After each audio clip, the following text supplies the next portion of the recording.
Hi, I'm Romilly, and today we're going to work on reverse chain stitch, which just means we're going to work it backwards from the traditional chain stitch that we did last week. Last week we went from this way to this way, and the loops went on the right hand, and the loops went this way, bloop, bloop, and for the left hand, the loops went this way.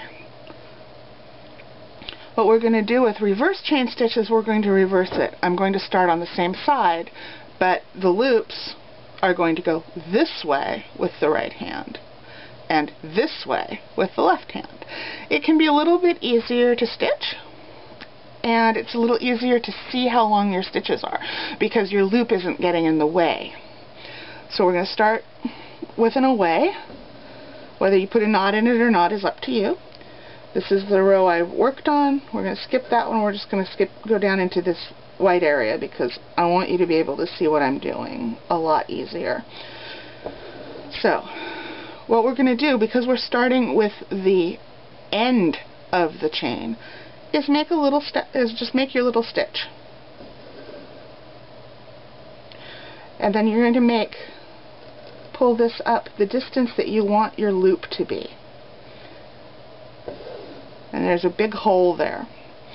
So now, taking that needle, going underneath that loop, that stitch, and we're going to pull that and put it down in the same hole we came up in.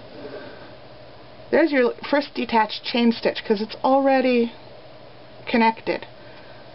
And now to make a new one, you just put it the length of the stitch you want,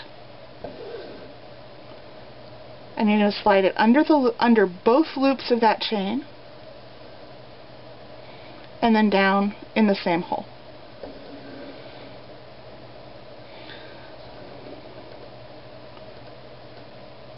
And this works great stabbing or not stabbing. You can come down, making that loop, and down in the same hole. You can use two hands, one hand, and if you're going to work it sewing method, it's up here.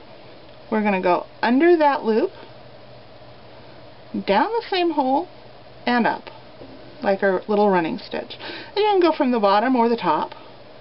I usually like to go from the bottom, and down in the same hole, and up. Sliding the needle under both of those loops of that chain, and down. Because you're going backwards, because you can see what you're doing, this can go much faster than chain. Or chain can go much faster than this. It all depends on how your hands work. But this gives you another option. This is a Victorian variation. A friend taught it to me, and I had never heard of it before, and literally a year and a half later I found a reference to it in a Victorian stitch manual, which made me very happy that it wasn't brand new, because it's so easy. I was horrified that people hadn't figured it out yet. So again, through the loop, down in the same hole, and up. Just like the other, if you're going to go around a curve, just like all the chain stitches and anything else, your stitches need to get smaller the tighter the curve is. You want to be careful with your tension on this so that you don't pull your loops too tight and lose the look of chain. But that's how you do a reverse chain stitch with the right hand. And now let's switch to the left. So with the blue thread, I'm going to work on the left hand going right. Now if you're right-handed and you haven't been doing the left-handed stitches, I recommend learning them both hands, simply because if you work with two hands in a freestanding frame, everything gets faster. You don't have to. Embroidery is supposed to be fun, so do what works for you. I know some right-handers who always stitch left-handed, and vice versa. So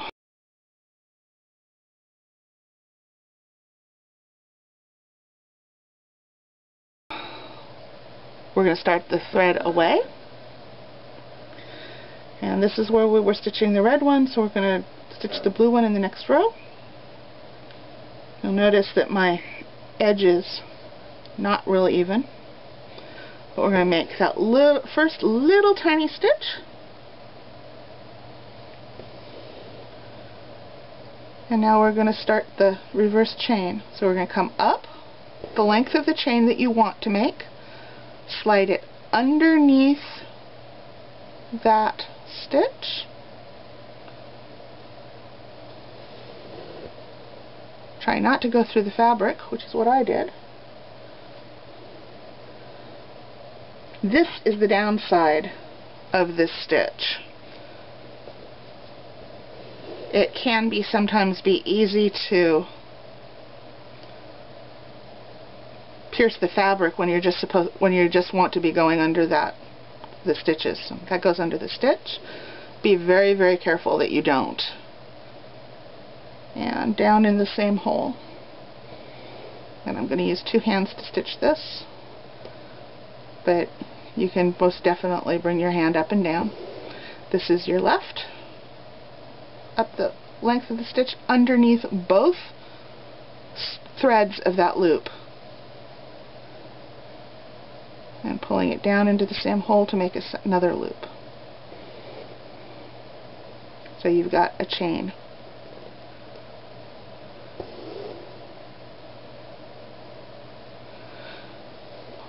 So when you're doing this, when you're deciding to do it in a piece, you want to make a decision of which direction you want your chains to go. Well, it didn't actually go in the same hole exactly, but it's pretty close, so I'm not going to worry about it. And you can do the next one, and that'll pull that together, and it'll look like it went in the same. And that goes in down the same hole. Since it wasn't the last stitch. If it had been the last stitch, I probably would have fixed it. So up and through the loop, both loops, under both loops, and then down in the same hole. And we can also do that with a stitching motion so that everything stays on the top of the thread of the fabric. We're going to go under the loop and pull it, and then we'll go down in that same hole and we'll come up the distance of the next stitch. I'm using my hand underneath the fabric to push up, to help guide the needle to where I want it to come up in the fabric. Loop, stitch. Under both loops, down the same hole, and up. And this can be done as a chain, or you can even do your lazy daisies this way if it's easier for you. So thank you, and we'll see you next week with yet another stitch. Have fun stitching. Bye.